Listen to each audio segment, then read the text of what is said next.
തിരഞ്ഞെടുപ്പിന് മുമ്പ് അമ്പരപ്പിക്കുന്ന നീക്കം. മുൻ മുഖ്യമന്ത്രി OPS DMKയിൽ NDAയ്ക്ക് ഞെട്ടൽ. നിയമസഭാ തെരഞ്ഞെടുപ്പിന് മുന്നോടിയായി തമിഴ്നാട്ടിൽ അമ്പരപ്പിക്കുന്ന രാഷ്ട്രീയ നീക്കത്തിന് കളമൊരുങ്ങി. മുൻ മുഖ്യമന്ത്രിയും ജയലളിതയുടെ വിശ്വസ്തനുമായിരുന്ന AIDMK നേതാവ് O പനീർശെൽവം DMKയിൽ ചേർന്നു. അണ്ണാ അറിവാലയത്തിൽ വെച്ച് മുഖ്യമന്ത്രി MK സ്റ്റാലിൻ OPSനെ പാർട്ടിയിലേക്ക് സ്വീകരിച്ചു. വിശ്വസ്തനായ ഉസ്ലംപെട്ടി MLA അയ്യപ്പനടക്കമുള്ളവരും OPSനോടൊപ്പം ഉണ്ടായിരുന്നു. തമിഴ്നാട്ടിൽ AIDMKയുടെ സഹായത്തോടെ മുന്നേറ്റമുണ്ടാക്കാൻ ശ്രമിക്കുന്ന BJPക്ക് ഈ നീക്കം വലിയ തിരിച്ചടിയായേക്കും.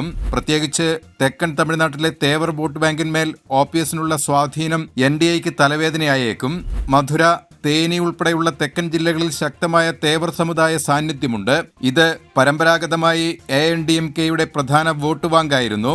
OPIS കളം മാറിയതോടെ ഇവിടുത്തെ DMK വിരുദ്ധ വോട്ടുകൾ വിഭജിക്കപ്പെടുമെന്നാണ് കരുതപ്പെടുന്നത്.